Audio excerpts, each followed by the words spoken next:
De Corinthiens 11, verset 12. Et je continuerai à faire ce que je fais afin de couper le terrain pour ceux qui veulent avoir l'occasion d'être considérés. C'est Paul qui parle. Et je continuerai à faire ce que je fais afin de couper le terrain pour ceux qui veulent avoir l'occasion d'être considérés comme égaux avec nous dans les choses dont ils se vantent. Donc Paul dit qu'il y a des gens qui essayent de s'élever et d'être égaux avec les apôtres, les leaders. Il dit, car ces gens sont de faux apôtres, des travailleurs trompeurs, se faisant passer pour des apôtres du Christ. Et ce n'est pas étonnant, car Satan lui-même se déguise en ange de lumière. Il n'est donc pas surprenant que ses serviteurs se déguisent également en serviteurs de justice.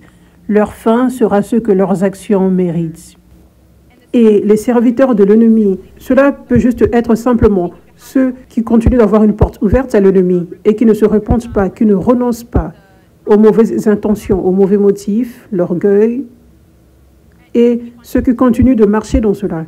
À cause de cette porte ouverte, c'est l'action de donner l'autorité à l'ennemi. C'est l'action de laisser l'ennemi travailler au travers de toi. Bien, donc, c'est important pour nous d'être alertés que ce sont quelques dynamiques qui se produisent dans toute église. Il y aura des loups dans toute église, parce que, spécialement dans le réveil, parce que le diable ne va pas s'asseoir en étant heureux quand le royaume de Dieu avance et le royaume du diable est détruit. Donc, le diable essaye d'affaiblir l'Église. Si nous pouvons tous être forts et unis et équipés et matures des vases de Dieu puissant, alors le royaume du diable sera détruit le plus. Mais quand les gens sont affaiblis par les fausses prophéties qui égarent les gens de la volonté de Dieu ou qui les distraient pour les empêcher de servir, à la place ils pensent aux objectifs égoïstes, ou devenir confus parce qu'il y a de la doctrine artificielle qui est relâchée aux gens dans l'Église. Donc, ils ne valorisent pas et ne laissent pas réellement la nourriture relâchée par le leader les nourrir. Mais ils absorbent du poison en même temps qu'ils prennent aussi la bonne nourriture. Ça, ce sont les stratégies du diable. Ce sont les stratégies du diable qui se déguisent en tant qu'anges de lumière et qui apportent des loups qui paraissent comme des brebis dans l'Église. Maintenant, ceci va se produire dans toute Église, spécialement dans le réveil, spécialement là où le royaume du diable est détruit le plus. C'est simplement pour que nous sachions et que nous soyons alertés. Pas pour que nous soyons effrayés, mais que nous soyons juste alertés. Alléluia. Matthieu 10, verset 6. Jésus dit, « Voici, je vous envoie comme des brebis parmi les loups. C'est pourquoi soyez sages comme des serpents et innocents comme des colombes. » Il dit aux disciples, « Je vous envoie comme des brebis parmi les loups. » Il nous dit, « Je vous envoie comme des brebis au milieu de loups. » Nous ne sommes pas encore au ciel. Nous n'avons pas à marcher. Je n'ai pas à m'inquiéter à propos d'une chose. Je peux faire confiance en toute personne. Nous avons un travail à faire ici. Le diable travaille. Nous devons être sérieux à propos de notre travail pour détruire les œuvres du diable. Pour être matures, des vases de Dieu qui combattent le bon combat de la foi.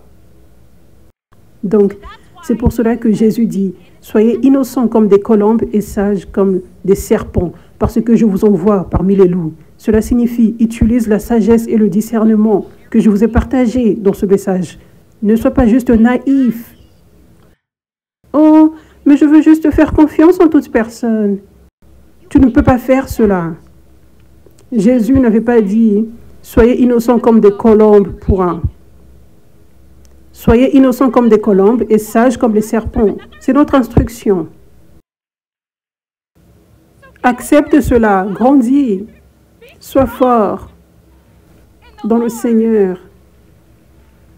Ne laisse pas le diable t'apporter de la peur, parce que le Saint-Esprit te donne la sagesse et le discernement, et il te guide parfaitement si tu t'abandonnes juste, si tu es obéissant à lui. Et si tu t'humilies, tu entendras sa voix te donner la sagesse, te donner du discernement dans chaque pas, tous les jours, réellement. Amen. Hébreux 10, verset 25. N'abandonnons pas nos rencontres en tant que croyants pour le culte et l'instruction, comme c'est l'habitude de certains, mais encourageons-nous les uns les autres, et d'autant plus fidèlement que vous voyez le jour du retour du Christ approcher. Nous avons reçu le commandement de continuellement nous rassembler, que des loups soient présents ou non. Qu'il y ait un risque qu'un loup puisse te parler quelque chose ou non. Amen. Nous avons reçu le commandement de faire ceci. Ne pas continuer de venir à l'église, c'est de la désobéissance à Dieu. Ça l'est.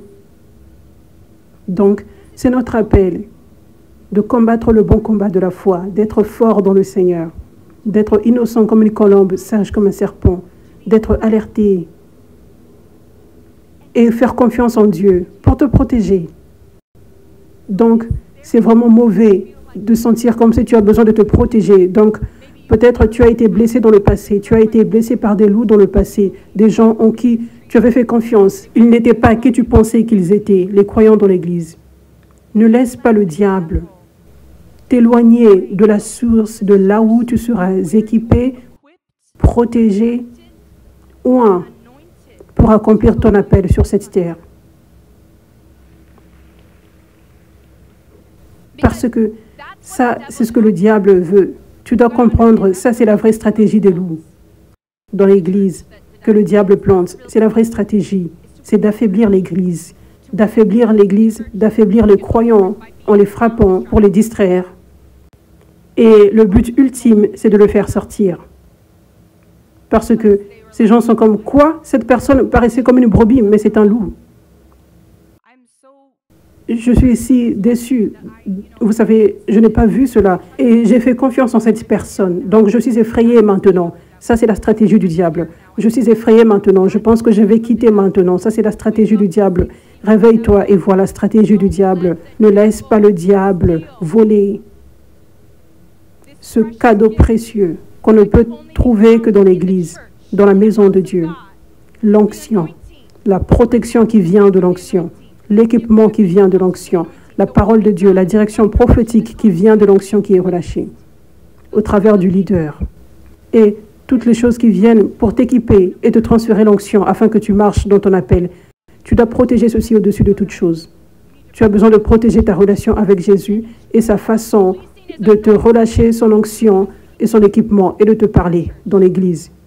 Tu dois protéger ces choses, ces deux choses, ta relation et la façon de Dieu de te relâcher son onction. Tu dois protéger ces choses au-dessus de toutes choses, au-dessus de tes sentiments, au-dessus de l'inconfort, au-dessus de la blessure reçue à l'Église.